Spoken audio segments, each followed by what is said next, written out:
มันมีความยุ่งยากบ่อนใดยากมันอยู่นี่หินเป็นก้อนเป็นลายหินนี่หินบ่มีหินอยู่บ้านนี่มันหินอยู่เทิงมัน2-3 เมตรแล้วหูมันเงียงเจาะลมหูมันเงียงบ่ซื่อไงโอ้โหมันบ่ซื่อกันเลยเจาะไหมบ่หูมันบ่ซื่อมันยังมันเจาะหูใหญ่ใช้เท่ากันเจือนได้มันจังลงเครื่องมันลงได้สินอนอยู่ไสมื้อแลงนี่อ๋อมันจังน้อย2 คนนอน2 คันนอนในรถบ่บ่นอนในเฮือนก็ได้นอนนี่บ่เดี๋ยวแต่ว่าเฮือนเฮานี่มันเฮือนน้อยนะเต็มก็เดี๋ยวสิลองล่มกับน้องสาวก่อนมันพวกอยู่เฮืองจังดอนเด้อบ่อยู่มันอันนี้ทางสร้างเพิ่นทางสร้างเจาะน้ำเพิ่นเฮ็ดมื้อนี้ถือว่าบ่สำเร็จแต่ว่ามื้ออื่นสืบต่อมื้ออื่นเพิ่นสืบ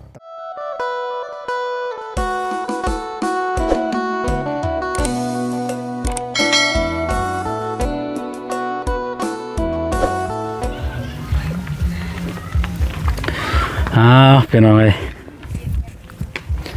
ยังบ่แล้วพี่น้องมื้อนี้บ่สำเร็จปาดโตบ่สำเร็จไปได้บ่ตูนกะ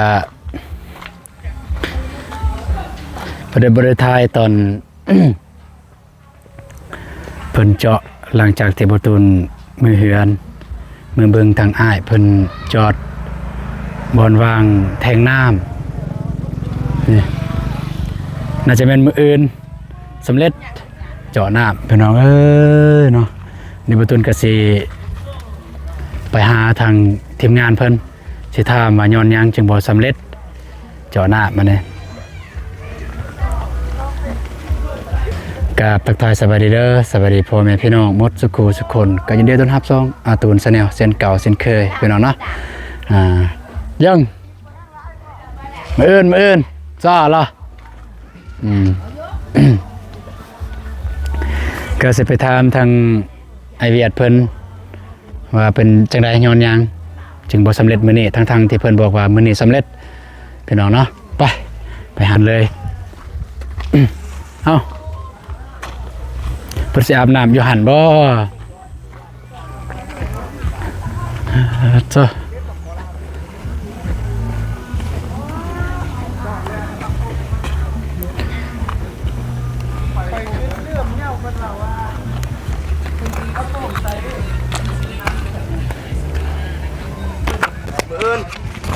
สบายดีเด้อมอนจะเติมสบายดีสบายดี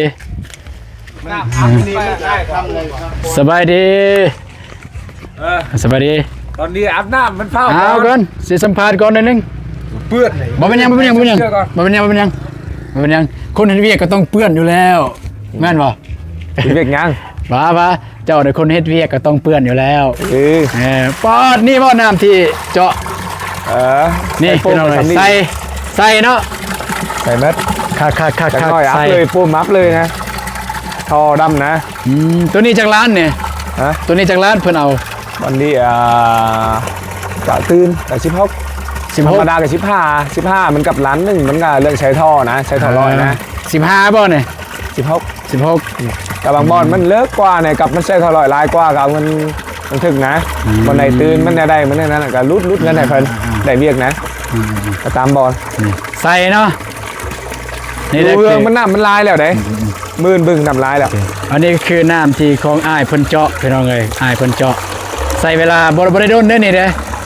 เจาะอยู่บนนี้เท้าเดียวใส่แล้วเดียวนี่แต่ละบ่ได้โดนนี่เพิ่นเจาะอยู่นี่บ่ได้โดนพอดำแต่ว่าของเฮานี่โดนบ่ใส่เลยปุ้มมาใส่เลยนั่นบ่ปุ้มมาใส่เลยนะบอกคุณมันยังแสดงว่าเจาะแล้วล่ะหั่นหินเจาะหินมัดเลยหินน้ำขึ้นแล้วมีน้ำแล้วจากเม็ดยังมันได้25 เมตรอ่ะบืนเจาะบืนเจาะเจาะเติมอีกว่าจาก6 เมตรให้ได้30ยามมันบกยามน้ำบกบืนเจาะนะบืนกับเจาะแล้วใส่ท่อลงลองท่อลงแสดงว่ามือเนี่ยเจาะเติมอีกแล้วก็ใส่ท่อลงแล้วก็ใส่จักเลยแม่นแล้วแล้วก็ใส่ท่อแบบนี้แล้วก็ใส่เลยท่อดำเครื่องทุกมัดเครื่องเบียนเนี่ยสร้างอยู่เวียดมาเนี่ยสร้างมาเตเวียดบ่เนี่ยอยู่ลาวก็มีมันก็เครื่องมันเป็นเครื่องบอดี้นะเด้อ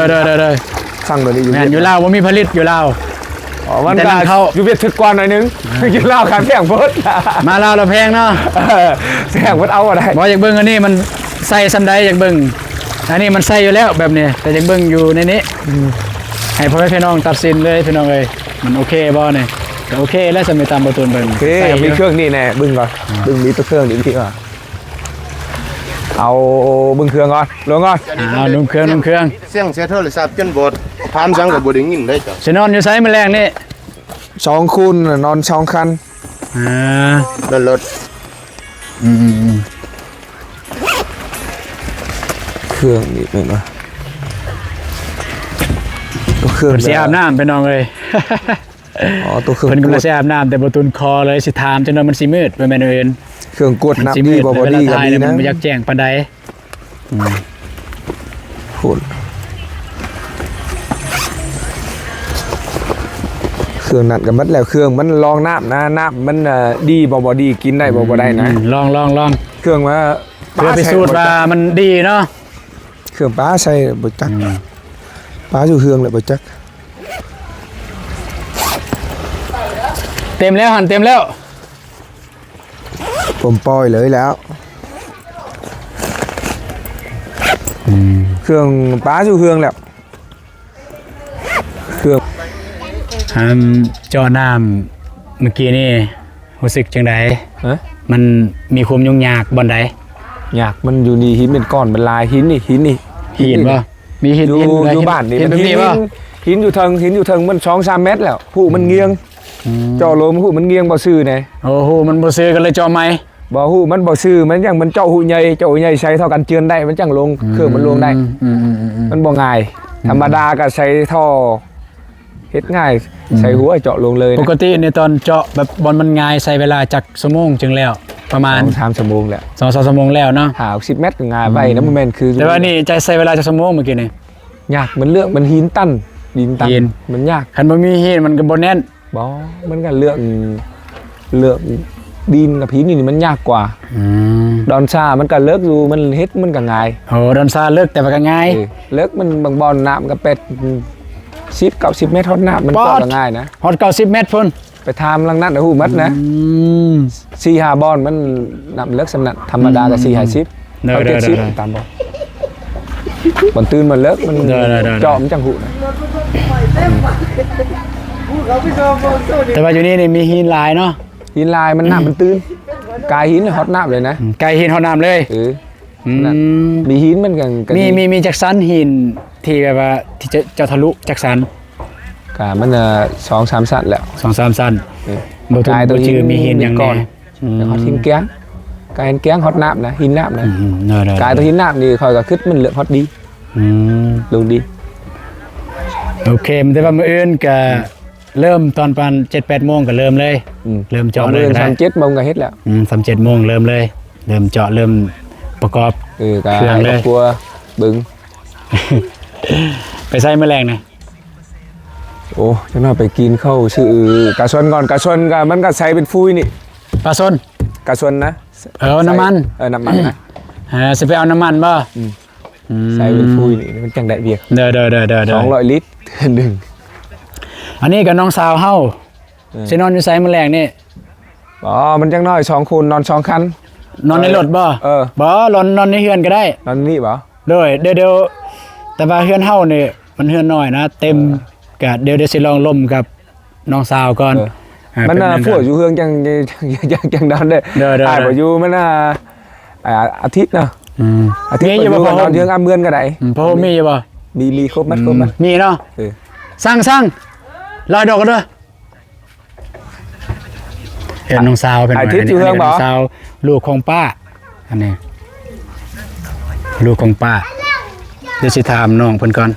คือลมกับน้องสาวว่าบ่เป็นหยังที่นอนอยู่เฮือนนี่เพิ่นก็ว่าบ่เป็นหยังมาแต่ว่าให้น้องเพิ่นปูซาดแล้วก็นอนมันต้องนอนอยู่รถมันลำบาก บ่มันฟันอยากนอนอยู่รถไหน รถอุ่นบ่ เออ ก็เอาแต่ว่าได้สั่นได้กันจะนอน บาง อยู่ ค ร น ถ ก็อยากนอนอยู่รถได้ เอาแต่ว่าร ถนั่นมันเหยาตัวนี้มันก็น้อยมันสั้นก็ เอาแต่ว่าสั่นก็แล้วแต่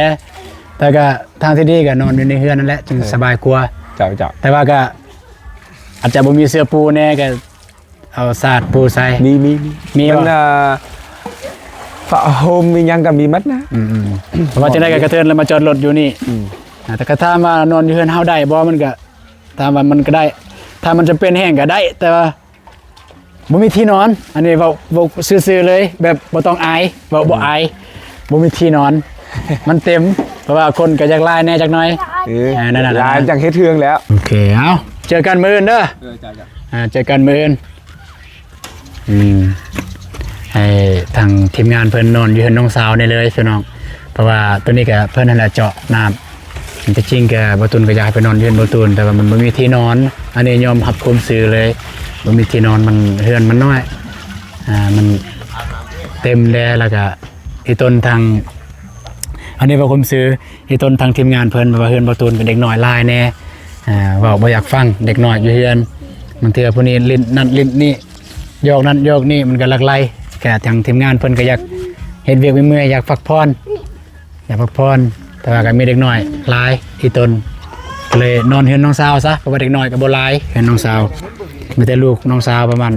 2คนนั่นแหละลูกน้องสาว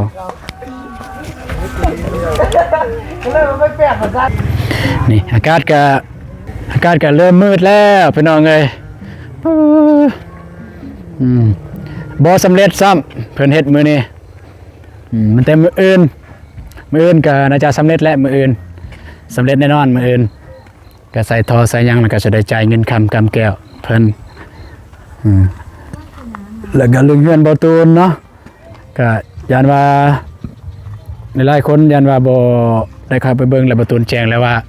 ทางสร้างเพิ่นก็เพิ่นสิมาดำเนินอีกก็พุ่นละแล้วเฮือนน้องเดิมเพราะว่าสร้างแดงเพิ่นเฮ็ดน้องเดิมพอเฮือนน้องเดิมก็ตามที่บ่ตูนได้เบิ่งนำคลิปของทีมงานก็ยังแต่เทพื้นมื้ออื่นน่าจะแล้วคิดว่าคันแต่ว่าคันคือได้ยินตามไอ้แดงเพิ่นเว้าว่าเพิ่นสิเทมื้อนี้เลยโบกนั่นแม่นแล้วมื้อนี้เรื่องโบกแล้วมื้อนี้แต่ว่าไอ้แดงเพิ่นว่าสิเทมื้อนี้แล้วคันเทมื้อนี้แล้วคันเทแล้วมื้อนี้ก็มื้ออื่นนี่มันน่าจะเพิ่นมานี่แหละเดี๋ยวสิท่าเบิ่งว่ามื้อแลงเนี่ยเพิ่นสิโทรมาบ่ทางสร้างแดงเพิ่นสิโทรมาบอกถ้าเพิ่นมาก็เพิ่นโทรมาบอกกันแล้วว่าสิมาดำเนินอยู่นี่อีกบัดนี้ก็สิดำเนินเต็มที่ เพราะว่าบ่แม่นอื่นถ้าปะดนพี่น้องเนาะก็ย่านว่าก็คือประเภทเล็กนี่แหละเล็กเฮาก็ซื้อไว้จังซี่ย่านมันสิเสียเฮาบ่ได้เฝ้าตลอดเวลาบ่ว่าแต่เล็กปูนแห่ทรายบล็อกจังซี่ก็อยากให้เพิ่นมาไวๆหั่นล่ะแต่ว่าบ่ตูนสิกดดันเพิ่นก็บ่คืออีกเฮาสิไปกดดันให้เพิ่นมาก็เข้าใจอยู่ทางนั้นก็เวียกทางนี้ก็เวียกเดี๋ยวถ้าเพิ่นมาแล้วก็เพิ่นจึงมาเฮ็ดก็บ่เป็นหยังพี่น้องเอ้ยแล้วก็บ่ตูนก็จะได้อัปเดตไปเรื่อยๆให้พ่อแม่พี่น้องได้เบิ่งความคืบหน้าของเฮือนเนี่ยเป็นแนวใดแล้วก็ซ้ำใด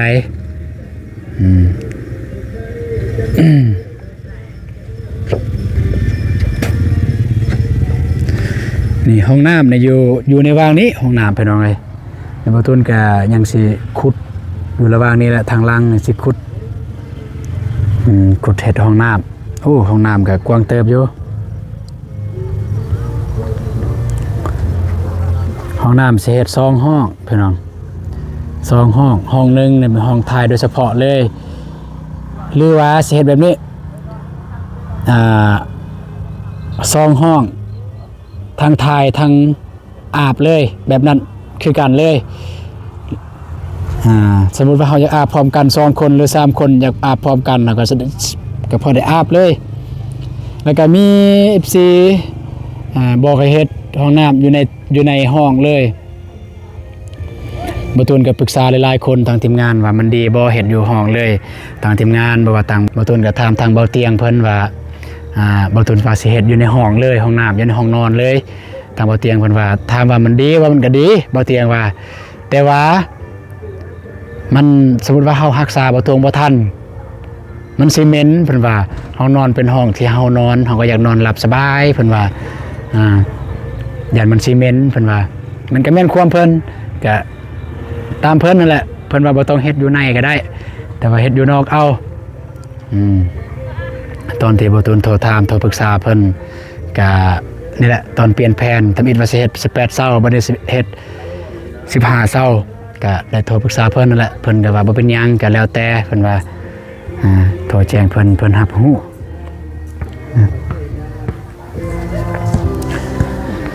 โอเคพี่น้องเอ้ยก็สำหรับคลิปนี้ก็บ่ได้มีหยังหลายก็มีแต่มาแจ้งประมาณนี้ทางสร้างเพิ่นทางสร้างเจาะน้ำเพิ่นเฮ็ดมื้อนี้ถือว่าบ่สำเร็จแต่ว่ามื้ออื่นสืบต่อมื้ออื่นเพิ่นสืบต่อทางเจาะตืมอีกที่จริงเนี่ยเพิ่นว่าเพิ่นสิเจาะซ้ำน้ำออกแต่บ่ตูนลมกับเพิ่นว่าเจาะตืมอีกเพราะว่ายานมาตรฐานตัวนั้นมันสิบ่ได้นะแต่ยังว่าเจาะซ้ำน้ำออกในกรณีว่าเฮาใส่น้ำน้ำบกน้ำเบิดนะก็เจาะซ้ำลึกๆแน่จักหน่อยบ่ฮอด40ก็ซ้ำ30แต่ปกติก็เขตบ้านนี่เพิ่นเจาะก็บ่ได้หลายได้พี่น้องเพราะว่าน้ำมันตื้นอยู่นี่อยู่ในเขตบ้านนี่ก็20ปลายนี่แหละพี่น้องเอ้ย20ปลายแต่ว่าบ่ต้นก็ให้เพิ่นเจาะจาก30ก็บ่อยากเฮ็ดหลายเถือนะไปพี่น้องเอ้ยก็จะได้จบคลิปเพียงเท่านี้ก่อนพี่น้องมาแต่ว่ามื้ออื่นติดตามเบิ่งว่าทางทีมงานสร้างเพิ่นเฮ็ดได้แล้วหรือบ่พี่น้องเนาะแต่ว่าก่อนสิจบก็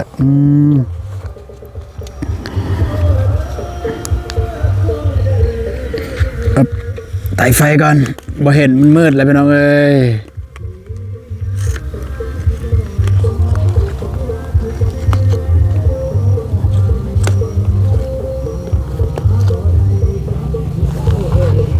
อยู่นี่ฮึบ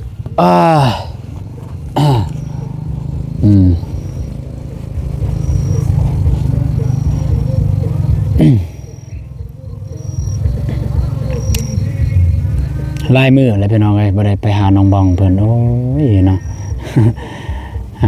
เมื่อวานนี้เห็นอยู่น้องเพิ่นขี่รถเมื่อถ้าบ่ได้เบิ่งนำคลิปของบ่ตูนได้เอิ้นเพิ่น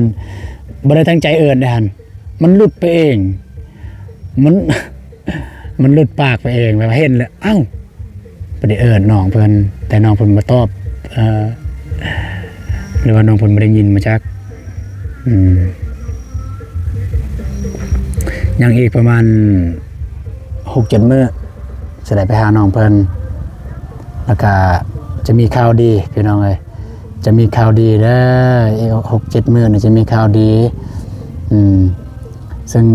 บ่ฮู้ว่าสำหรับคนอื่นเนี่ยจะเป็นข่าวดีหรือบ่แต่สำหรับบ่ตูนเนี่ยข่าวดีของบ่ตูนอีก 6-7 มื้อก็รอท่าเบิ่งว่าข่าวดีนั้นแม่นหยังพี่น้องเอ้ย แต่ว่ามื้อนั้นเนี่ยปฏิบัติตูนแจ้งเมื่อคืนเนี่ยมีข่าวดีมื้ออื่นเนี่ยบ่ตูนซื้อไก่แล้วทาง FC ว่านี่บ่ข่าวดีซื้อไก่เนี่ยบ่แม่นเด้อพี่น้องบ่แม่นแบบนั้นเด้อบ่แม่นข่าวดีซื้อไก่ซะมืดแล้วพี่น้อง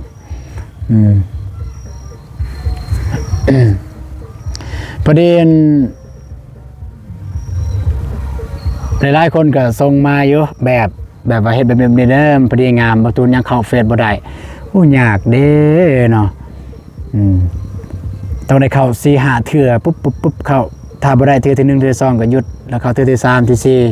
4เข้าไปตอบเฟซก็หลายๆคนเสร็จมาก็ขอโทษขออภัยในหลายเด้อที่บ่ตูนอาจจะตอบช้าแน่จักหน่อยพี่น้องเอ้ยเพราะว่าเข้าเฟซยากเพราะว่าบ่ตูนใส่2เฟซ1ในเฟซหลักก็คือเฟซที่บ่ตูนใส่ตั้งแต่พุ่นแหละตั้งแต่สมัยเรียนม.ปลายพุ่นแหละจนไปเรียนมหาลัยจนมาบ้านจนได้เฮ็ด YouTube แล้วก็เฟซนึงก็คือเฟซอาตูน Channel กับเฟซหลังที่บ่ตูนมาเฮ็ด YouTube บ่ตูนจึงสร้างเฟซนั้นก็ได้ปีนึงแล้วบ่แล้วยังบ่ฮอดปีนึงแล้วก็เว้าเรื่องไก่พี่น้องไก่บ่ตูนซื้อมื้อนั้นตายหมดบ่ฮู้ว่าเป็นหยังโอ้ยเสียดายเด้อไก่ที่ไปซื้อกับน้องบองก็ตายไปได้ไก่ที่มากับเบาเจ็บไปซื้อน้ำกันกับเบาเจ็บตอนมาแต่พุ่นก็ตาย แต่บ่ทุนบ่ได้กินไก่ตายไก่ฆ่าก็บ่ได้กินถ้าแม่นไก่บ่ทุนเองบ่ได้กินแบบตั้งใจมาเลี้ยงแบบตั้งใจมาเลี้ยงแบบอยากเบิ่งอยากแยงสิบ่แม่นว่าอยากตั้งใจมาเลี้ยงแล้วอยากฆ่าอยากขายบ่แม่นตั้งใจมาเลี้ยงก็อยากเบิ่งอยากแยงแบบเฮ็ดเวียกเมื่อยๆมากอะเบิ่งไก่เกลือไก่สันนั่นสิมันก็อารมณ์ก็มันก็อีกแบบนึงเป็นเนาะโอเคพี่น้องไว้สำหรับคลิปนี้ก็บ่ได้มีหยังหลายก็แต่บ่ตุนก็สิจบคลิปเพียงเท่านี้ก่อนแต่ว่าติดตามเบิ่งมื้ออื่นจะแล้วหรือบ่แล้วก็ติดตามเบิ่งมื้ออื่นแล้วก็มื้ออื่นก็สิได้เดินทางไปบ้านปลาลายหรือว่าบ้านปลาลายเพราะว่าบ่ตุนก็ได้รับงบจำนวนหนึงทางน้องดากับน้องคันให้ซื้อเครื่องเล็กๆน้อยๆไปหาน้องเพิ่นสิไปมื้อนี้แหละแต่ว่าบ่ทันเพราะว่าบ่ตุนได้นัดทางทีมงานเจาะน้ำนี้เพิ่นมาเจาะน้ำบ่ตุนก็เลยบ่กล้าไปใส่ยานเพิ่นมาแล้วบ่ตุนบ่ได้อยู่เฮือนบ่ตุนก็เลยรอถ่ายอยู่นี่มันแต่ไปกับไปซอยงัวเกิดลูกกับทีมงานบ่เจ็บบ่ฝนแล้วก็มาเฮือนเนาะแต่ว่าเจอกันมื้ออื่นพี่น้องคลิปนี้ก็บ๊ายบายเจอกันมื้ออื่น